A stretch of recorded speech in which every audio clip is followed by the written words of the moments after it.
will look like for your kids and your family. Amy Alamar, author of Parenting for the Genius, is here with some advice. First of all, a good morning, good afternoon to you.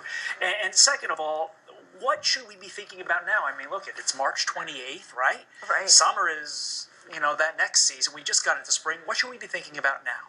So what you want to do is you want to make sure that you have plenty of time for your kids to play this summer. Okay. We forget about the importance of play. And for toddlers through teens, even adults. So talk to me about why play is so important, because obviously we live in a hyper-schedulized world. We all have day planners, and the kids these days, they're even worse with this activity, this sport, ballet.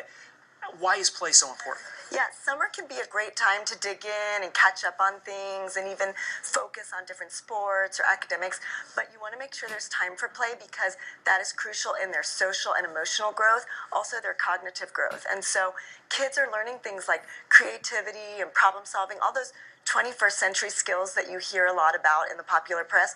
You really get that out of play. It's the magic. Okay, so how do you balance the play with, let's face it, those inevitable scheduled activities? So messaging for your kids, modeling for your kids, making sure that you make it part of the day and part of the process. And as much as you can, play yourself and just ease up a little bit. Let's go through some of the specifics. What is your advice on camps? Camps are great if you can afford them and if they work with your schedule and your kids are into them, fantastic. But don't feel like your kids have to go to camp to be better people.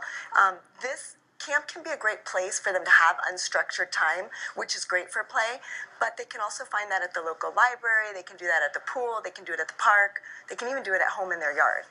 Summer school, I know a lot of people, maybe kids at home today, don't want to hear summer school, but...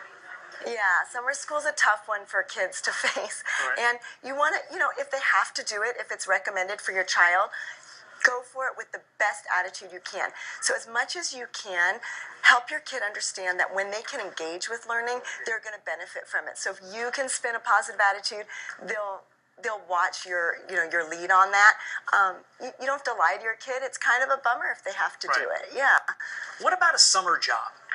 Summer jobs are fantastic. So often we push our kids into volunteering and interning, but if they can just get like a real summer job, like experience of just some kind of boring work or tough work, that's going to teach them a lot about their work ethic. They're going to be able to earn money. They're going to own responsibility for their decisions, and it's fantastic for your teenagers. Okay, well, I'm going to walk Even you back there. I'm going to walk you back there on the volunteering because, I would think, again, I'm not in the field, I would think that volunteering and things along those lines are great, but you're saying it's good to get that paycheck because of what it leads to down the line? Yeah, Okay. yeah. You need to teach them work ethic. Volunteering's fantastic, but make sure they're doing it for the right reason. Okay. You want to make sure that their heart's in it. You're not just signing them up for resume building. This is something parents fall victim to, is this resume building, college applications always on the mind, and that's just not a good reason to do it.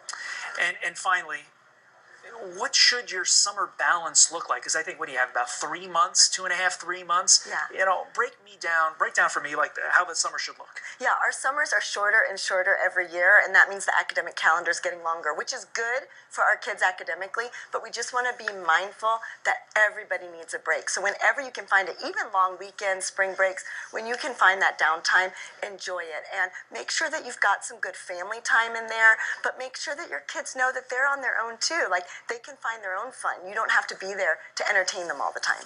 Dr. Amy Alamar, thank you very, very much. We sincerely appreciate it. Thank you for having having me. It is never too soon in my book to start thinking Absolutely. about summer. Appreciate it. Thank you very much.